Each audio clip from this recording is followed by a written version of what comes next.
किसान भाइयों नमस्कार। आज हम बात करेंगे बरबट्टी की उन्नत खेती। इस वीडियो में संपूर्ण जानकारी साझा करने वाले हैं।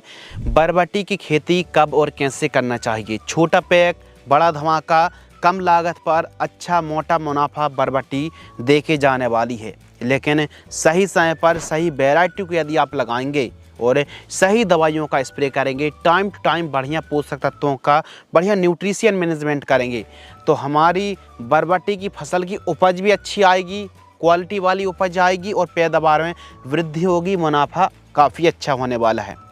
लेकिन अच्छा मुनाफा हो इसके लिए फसल भी अच्छी तैयार होनी चाहिए, बढ़िया हार्वेस्ट हो। आपने देखा होगा हार्वेस्टिंग के बाद टाइम बढ़ जाता है, तुड़ाई के लिए फसल आती नहीं है। तो कंटिन्यू हार्वेस्टिंग आप लेते रहें, बढ़िया साइकिल चलती रहे। और बरबट्टी की खेती करने का अनुकूल समय क्या है, कौन सी किस्म को लगाना चाहिए, जब आप बुआई कर रहे हैं कितनी दूरी पर बुआई करें, बुआई के समय कौन सी खाद डालें, संपूर्ण जानकारी इस वीडियो में कवर की गई है। चलिए शुरू करते हैं। आप देख रहे हैं the advance agriculture YouTube channel. मैं हूं आपका होस्ट एंड दोस्त शिव कुमार। चलिए शुरू करते हैं। सबसे पहले बात करते हैं समय।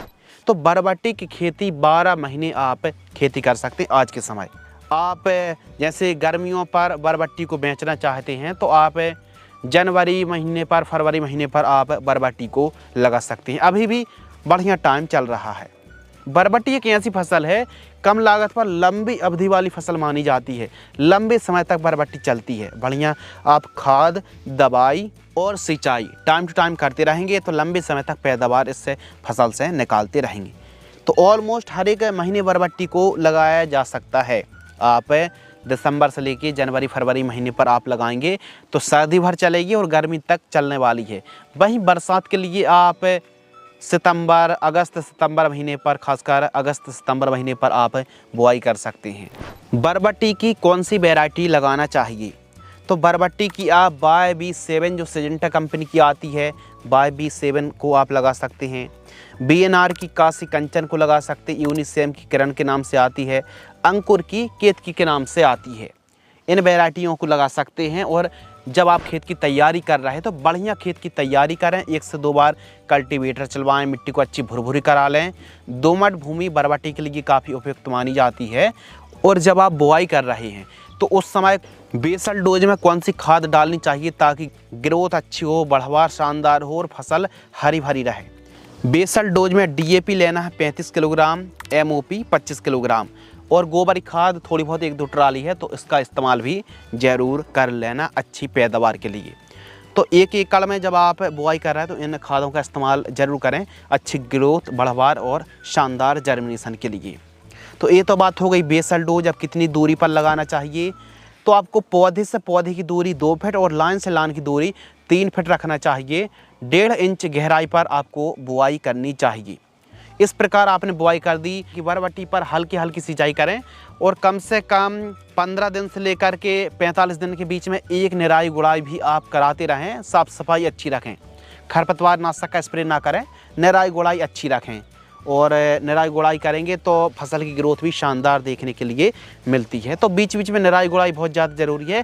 खरपतवार नाशक का स्प्रे ना करें। बरबट्टी की खेती का अगला पॉइंट है स्प्रे शेड्यूल।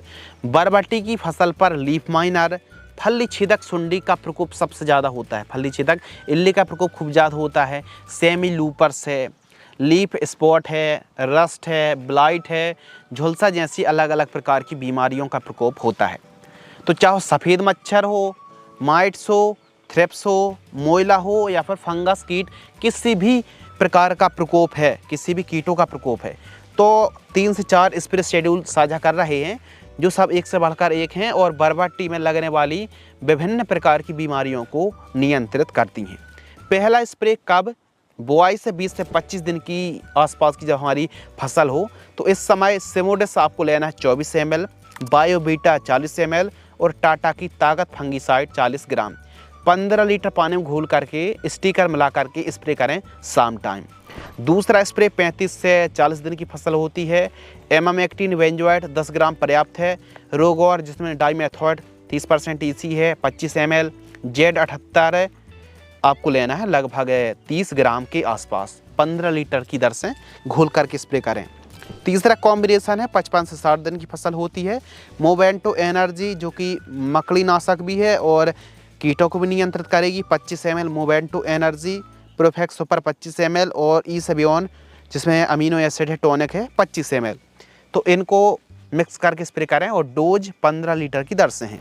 चौथा स्प्रे 80 से 90 दिन की फसल होती है। तो कोराजन डेलीगेट में से कोई भी एक दवाई, क्यों? क्योंकि इस समय इल्ली का प्रकोप जो सुंडी का प्रकोप खूब ज़्यादा होता है।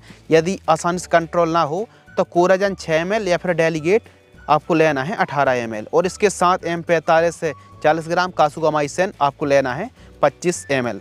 15 लीटर पानी घोल करके स्प्रे करना चाहिए। तो बरबट्टी की फसल पर इस प्रकार आप टाइम टू टाइम दवाइयों का स्प्रे कर सकते हैं। अब रही बात खाद की, खाद शेड्यूल की, तो पहली जो खाद है और यही खाद तय करती है पैदावार, उपज और क्वालिटी। बढ़िया गहरी लचदार हरी भरी फसल बनाने के लिए पहली खाद 20 से 25 दिन की फसल होती है बुआई से, तो यूरिया, जिंक सल्फेट और जाइम, यूरिया जिंक जाइम का इस्तेमाल आपको करना चाहिए। सेकंड खाद 35 से 40 दिन की फसल होती है, मैग्नीशियम सल्फेट 5 किलोग्राम और माइक्रो न्यूट्रिएंट 5 किलोग्राम, यूरिया खाद 25 किलोग्राम, इनका इस्तेमाल करना चाहिए। तीसरी खाद में जब हमारी फसल 70-80 दिन की हो, MOP आपको लेना muriate of potash 15 kg, urea खाद 15 kg, सल्फर 3 किलो और बायोबीटा जो सीवीड है फसल को हरी भरी करती है, सर्दियों के दिनों पर अच्छी ग्रोथ है प्रदान करती है 10 किलोग्राम। इनको प्रति एकड़ की दर से इस्तेमाल करें। और जो खाद शेड्यूल है साधारण तरीके से आप खेती कर रहे हैं तो उनके लिए है। बाकी टपक सिंचाई से बरबट्टी को लगा रखा है तो फिर NPK खादें इस्तेमाल करनी पड़ती हैं। तो इन खादों को केवल साधारण खेती कर रहे किसानों के लिए है। देने का तरीका, पहले निराई गुड़ाई कर लें, 1-2 दिन की तेज़ धूप लग जाए, फिर उसके बाद जड़ों से लगभग 1.5 से 2 इंच दूर दे करके मिट्टी को फिल करके सिंचाई करें। बेहतरीन और उत्तम परिणाम देखने के लिए मिलेंगे। देखो बरबट्टी पर इल्ली सुंडी का प्रकोप खूब ज़्यादा होता है। कोराजन, डेलीगेट, सिमोडेस, एक्सपोनस, इनमें से कोई भी एक कीटनाशक को बदल करके आप स्प्रे कर सकते हैं बेहतरीन रिजल्ट के लिए। यह इल्ली को, सुंडी को नियंत्रित करती है और अच्छा रिजल्ट देती है। यदि इल्लियों का प्रकोप है तो फिर बढ़िया वाली कीटनाशक दवाइयों का स्प्रे करना चाहिए।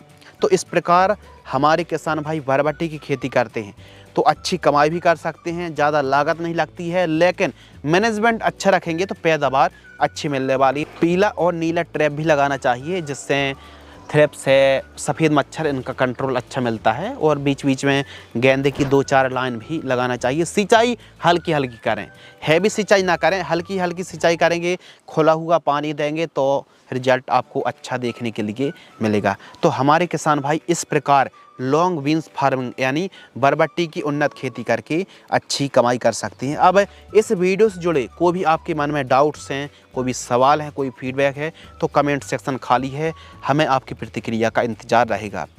यह वीडियो वेजिटेबल किसानों के साथ अवश्य साझा करें। धन्यवाद।